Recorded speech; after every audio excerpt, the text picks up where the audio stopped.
कैसे हैं आप सब।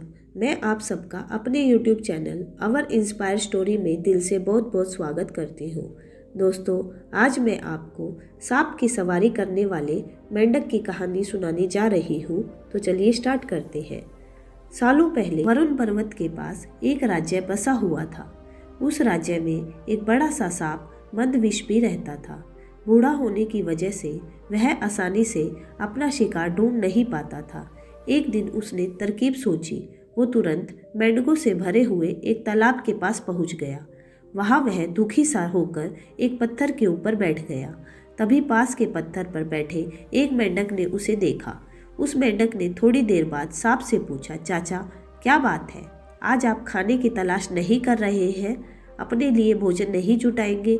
इतना सुनते ही सांप ने रोनी सी सूरत बनाकर मेंढक को कहानी सुनाई।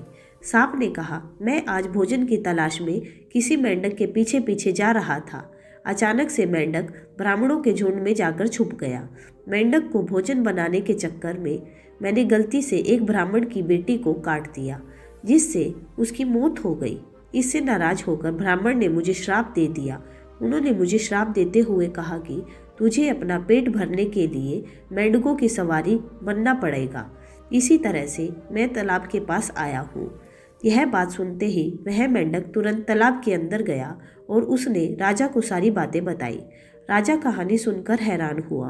पहले तो उसे बिल्कुल भी यकीन नहीं हुआ, लेकिन कुछ देर सोच विचार करने के बाद मेंढकों का राजा जलपाक तालाब से बाहर निकलकर एकदम कूदते हुए सांप के फन पर जाकर बैठ गया। राजा को ऐसा करते हुए देखकर अन्य मेंढकों ने भी ऐसा ही किया। सांप समझ गया था कि मेंढक अभी मेरी परीक्षा ले रहे हैं। सांप भी बिना विचलित हुए आराम से सबको अपने फन पर कूदने दे रहा था और उन्हें घुमा रहा था।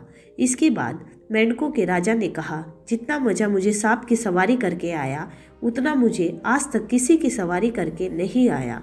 मेंढकों का भरोसा जीतने के बाद अब धीरे धीरे सांप रोज मेंढकों की सवारी बनने लगा। कुछ दिन बाद चतुर सांप ने अपने चलने की गति थोड़ी धीमी कर दी। यह देखकर मेंढकों के राजा जलपाक ने पूछा, हे सर्प, तुम्हारी चाल इतनी धीमी क्यों है?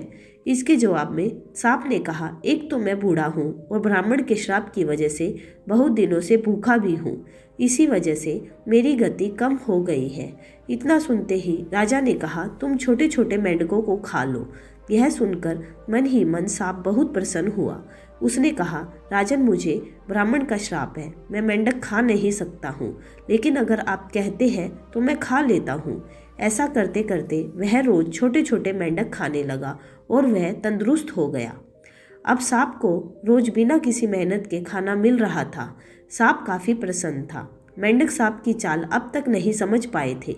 मेंढक के राजा को भी सांप की इस साजिश की भनक नहीं लगी।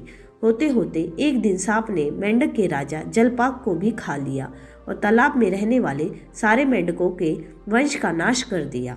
तो दोस्तों, इस कहानी से हमें यही शिक्षा मिलती है कि किसी भी शत्रु की बात का जल्दी से भरोसा नहीं करना चाहिए। इससे खुद की और अपने लोगों की हानि होना निश्चित है। तो दोस्तों, आपको ये कहानी कैसी लगी, आप हमें कमेंट करके ज़रूर बताइएगा। अगर आपको हमारी ये कहानी पसंद आई है तो अपने सभी दोस्तों के साथ शेयर भी कीजिएगा। तो चलिए मिलते हैं अपनी नेक्स्ट वीडियो में एक नई कहानी के साथ। तब तक के लिए बाय।